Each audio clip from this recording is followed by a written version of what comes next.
Emily Parker had always believed her family was perfect. She was 28 years old and lived in Chicago with a successful career and a loving family. Her younger sister Lily was her best friend. They laughed together, traveled together, and shared every secret. Since childhood, everyone who knew them believed they had an unbreakable bond. Even their parents proudly called them two halves of one heart.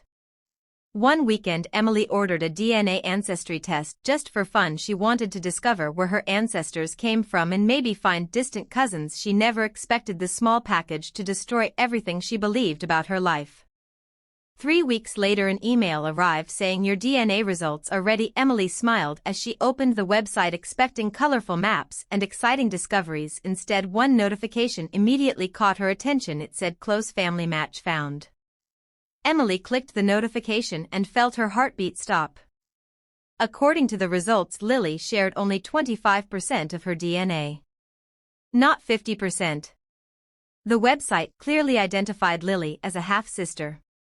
Emily blinked several times, believing the system had made a mistake. She refreshed the page again and again, but nothing changed. The same result remained on the screen. Her hands started shaking. She immediately called the DNA company. The representative politely explained that every result had been checked multiple times and there was no laboratory error. Emily ended the call in complete silence. If Lily was only her half-sister, then someone in her family had hidden an impossible secret for almost 30 years. That night, Emily searched through old family photo albums. She noticed something she had never questioned before. There were hundreds of baby pictures of Lily, but almost none of herself before the age of 3. Then she found an old family album hidden inside a dusty box. Behind one photo was a handwritten note. For Emily, with love always. But the handwriting was not her mother's. Her mother suddenly turned pale. The coffee cup slipped from her hands and shattered across the kitchen floor. For several long seconds nobody spoke. Finally, tears filled her mother's eyes as she whispered, "Emily, there is something we promised we would never tell you. And everything you believe about our family is about to change." Emily stood completely still. Her heart was beating so fast she could barely hear her mother's voice. Tears slowly rolled down her mother's face while her father quietly walked into the kitchen. His expression told Emily that he already knew exactly what was happening. Emily looked at both of them and asked one simple question. "Who am I?" Neither of them answered. After several painful moments, her father pulled an old wooden box from the top shelf inside the closet. It was covered in dust, as if nobody had touched it for many years. He gently placed it on the table and slowly opened it. Inside were old photographs, a tiny pink baby blanket, several hospital papers, and dozens of handwritten letters tied together with a faded blue ribbon. Emily picked up the first photograph. It showed a young woman holding a newborn baby. The baby was Emily. But the woman was not her mother. Emily felt the room spinning. Her mother finally whispered. Her name was Sarah. "She was your biological mother." Emily could hardly breathe. She asked why they had lied to her for 28 years. Her father lowered his head and quietly explained that Sarah had been his first wife. She became seriously ill only a few weeks after Emily was born. Despite every treatment, the doctors could not save her. Before she passed away, she begged him to promise that Emily would grow up surrounded by love instead of sadness. A year later, he married Karen, who loved Emily as her own daughter. Karen never wanted Emily to feel different, so together they decided never to tell her the truth. Emily wanted to believe them. But one question still burned inside her heart. If Dad is my biological father, then why does the DNA test say Lily is only my half-sister? Karen suddenly looked away. She began crying even harder. Then she whispered something that shattered Emily once again. "Your father is not the man who raised you." The room became completely silent. Emily stared at the man she had called Dad her entire life. His eyes filled with tears as he slowly nodded. "Everything I told you about Sarah was true. But I was never your biological father. I only made a promise to protect you." Emily felt as if the ground had disappeared beneath her feet. If this man was not her father, then who was? And why had someone hidden his identity for 28 years? Emily could no longer hold back her tears. She stepped away from the table and stared at the family she had trusted her entire life. Every birthday, every Christmas, every May suddenly felt different. She wanted answers, but every answer only created another question. Her father slowly handed her one of the old letters. The envelope was yellow with age, and across the front was written, "For Emily on her 28th birthday."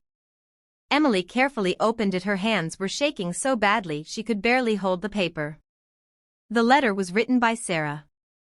"My beautiful daughter, if you are reading this, then it means the truth could no longer stay hidden. I wanted to tell you everything myself, but life did not give me that chance. Please never hate the people who raised you. They loved you with all their hearts, and they kept my biggest promise. Keep searching, because one day you will meet the man whose blood runs through your veins." Emily felt her vision blur. At the bottom of the letter, Sarah had written one name: Daniel Brooks. Emily had never heard that name before. She immediately searched for him on her phone. Hundreds of results appeared. Daniel Brooks was a famous businessman living in New York. One article caught her attention even more. Daniel had donated millions of dollars every year to children who had lost their mothers. Emily felt chills run through her body. Could this really be her biological father? Before she could think any further, her phone suddenly rang. The caller ID showed an unknown number. She answered with a trembling voice. A man spoke quietly. "Emily Parker." She froze. "Yes." The stranger took a deep breath before saying, "I have been looking for you for more than 20 years. Your mother asked me to stay away because she wanted you to have a normal life. But now someone knows the truth. And your life is in danger." Emily felt every drop of blood leave her face. She asked who he was. The man replied with only 4 words. "I am your father." Before Emily could say another word, the call suddenly ended. Seconds later, another message appeared on her phone. "Do not trust anyone in your house." Emily slowly looked up. Her father was standing in the doorway watching her. And for the first time in her life, she was afraid of the man who had raised her. Emily slowly stepped backward while holding her phone tightly. Her heart was racing so loudly that she could barely hear anything around her. The message kept repeating inside her mind. "Do not trust anyone in your house." She looked into her father's eyes, searching for the truth, but all she saw was fear. Without saying a word, Emily walked upstairs, locked her bedroom door, and called the unknown number again. The phone was switched off. She sat on the floor trying to understand everything when another message appeared. "Meet me tonight at 8 o'clock behind St. Andrew's Church. Come alone, tell no one." Emily knew it could be a trap, but it was also the only chance to learn the truth. That evening she quietly left the house without telling her parents. She drove across the city with tears filling her eyes. Every street reminded her of the family she thought she knew. When she reached the church, an older man was already waiting beneath a streetlight. He looked nervous and kept checking over his shoulder. As Emily walked closer, the man whispered, "Emily." She stopped. The stranger reached into his coat and slowly pulled out an old photograph. It showed Sarah smiling while holding a newborn baby. Standing beside her was the same man. He looked much younger, but Emily immediately recognized his face. The stranger looked at her with tears in his eyes.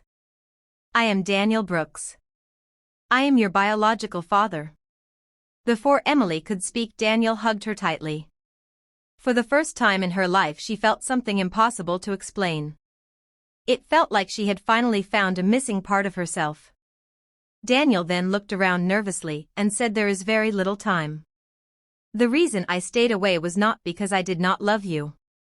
Someone threatened your mother's life. She believed hiding you was the only way to keep you alive."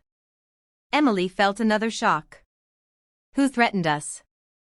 Daniel opened a small envelope and handed her several documents. "Your mother discovered a terrible crime involving millions of dollars and powerful people. They wanted every piece of evidence destroyed. She hid the truth before she died. And now they believe you know where it is." At that exact moment, a black SUV stopped across the street. 3 men stepped out and began walking toward them. Daniel grabbed Emily's hand and shouted, "Run!" Emily and Daniel ran as fast as they could through the dark streets. Their footsteps echoed behind them while the three men chased them without stopping. Emily could barely breathe, but Daniel refused to let go of her hand. They reached an old parking garage and hid behind a concrete wall. The voices of the men grew louder with every second. One of them shouted, "You cannot hide forever. Give us the file, and nobody gets hurt." Emily looked at Daniel with fear in her eyes and whispered, "What file?" Daniel reached inside his jacket and handed her the small envelope. Again, hidden inside was a tiny silver key. He quietly said, "Your mother never trusted anyone. She hid all the evidence inside a safe deposit box. This key is the only thing standing between the truth, the stranger, and the people who destroyed her life." Before Emily could answer, one of the men spotted them. "There they are." Daniel pushed Emily toward a side exit and told her to keep running without looking back. Emily refused to leave him, but Daniel smiled through his tears and said, "I have already lost 28 years with you. I will not lose your future too." Suddenly a loud gunshot echoed through the garage. Emily screamed. Daniel fell to the ground holding his shoulder. The men rushed forward, but police sirens suddenly filled the night. Someone had called for help. The attackers quickly escaped before the officers reached the garage. Daniel was taken to the hospital while Emily stayed beside him, holding his hand for the first time as a daughter. Just before losing consciousness, Daniel whispered, "The safe deposit box is in Chicago. Trust only one person." Emily asked, "Who?" Daniel slowly replied, "Your sister Lily." Emily was shocked. How could Lily know anything about this secret? The next morning, Emily rushed home looking for her sister. But the house was empty. Lily was gone. On the kitchen table was a single envelope with Emily's name written across the front. Inside was a short handwritten note. "Emily, I have known the truth for years. I did not tell you because I was trying to protect you. If you want the whole truth, come alone. This is our final chance." Emily folded the letter with trembling hands. She had spent her whole life believing Lily was only her sister. Now she realized Lily had been protecting her all along. But she had no idea whether she was walking toward the truth or into the biggest trap of her life. And the